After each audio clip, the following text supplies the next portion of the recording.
Gone are the days of the basic straightforward zone wars that we've had for months. And today, I'm bringing you the most advanced and realistic zone wars map that I've had the pleasure to play. But I can't take credit for it. This map is built by my good friend Zero Yahiro. He'll be popping in later on in the video to talk about some of the features and the motivation behind the map. My favorite part of this map is the fact that it gets rid of the biggest frustration of zone wars, and that's the fact that some players just 90 up to height and don't really play it like an actual endgame. But that's because the old zone wars were limited to the music sequencers and couldn't be used to make shifting and shrinking zones like the new Storm controllers can. And Zero has created a way to have the zone shrink, pause, and move with the exact size of a real game Storm from the 4th zone on.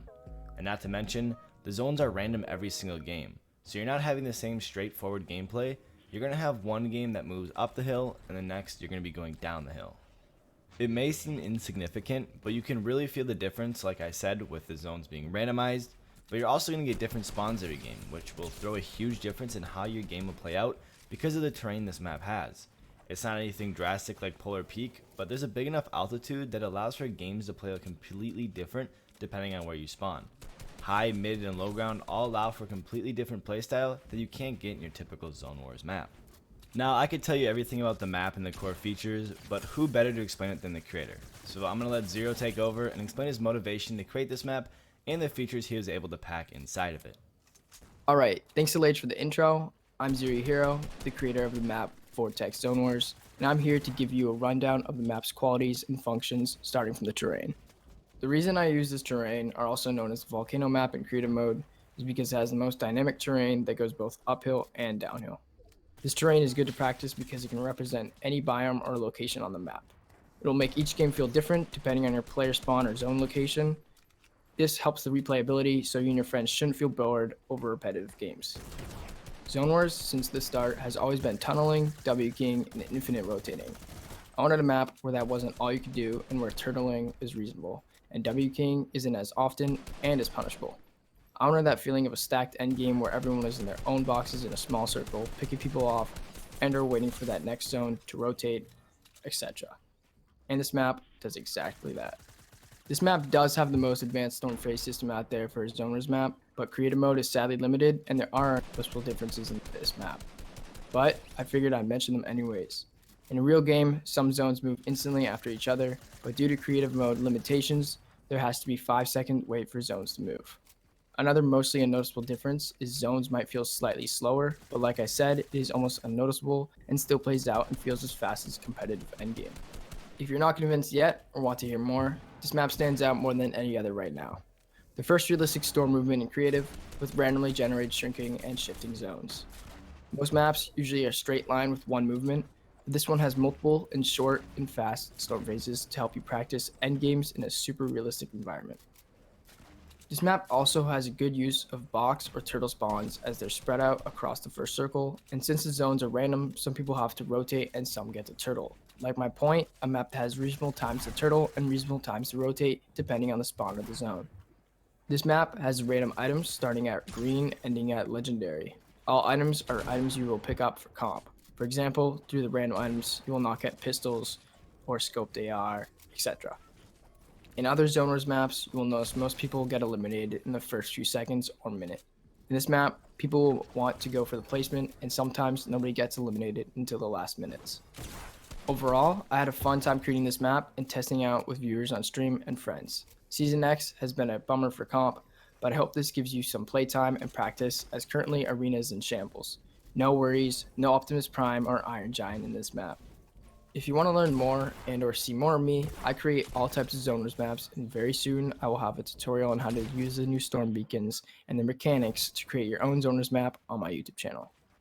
I also have a wide variety of other zoners maps on my channel, ranging from normal and competitive zone wars, and even some unique maps like my vertical zone wars where the map goes upwards instead of horizontal.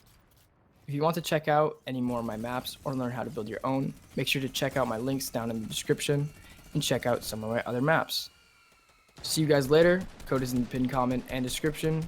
Back to you, Lage. Now I'm just going to run over a couple of things that I think is really important about this map.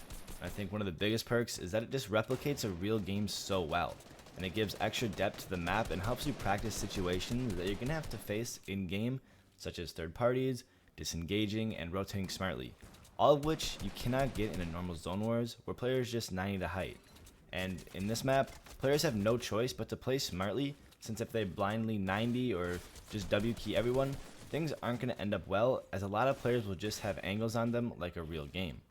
Now, one thing I recommend doing before playing is turning your effects and textures to medium if they are not already. This allows you to see through the zone so much easier, and it's something I did not know when I first played, and that is the footage you're seeing on screen right now. Changing it will make a huge difference, and it's just a little tip that I thought I would mention for you.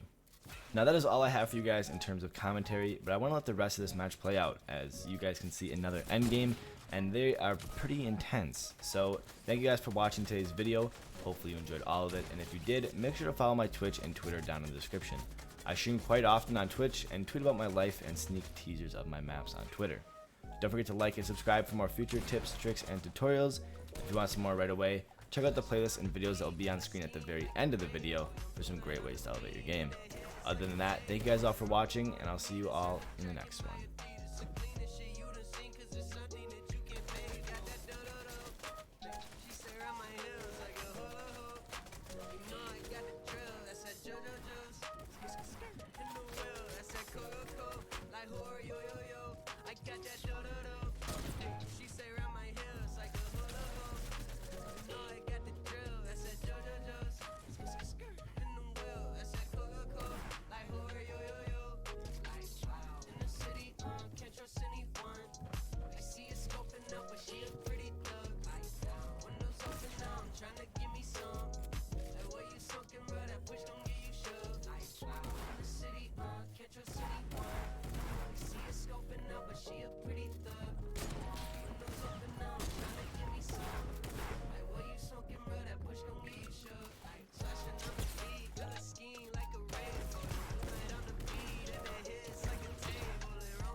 Can't trust anyone. They see us scoping up, but she a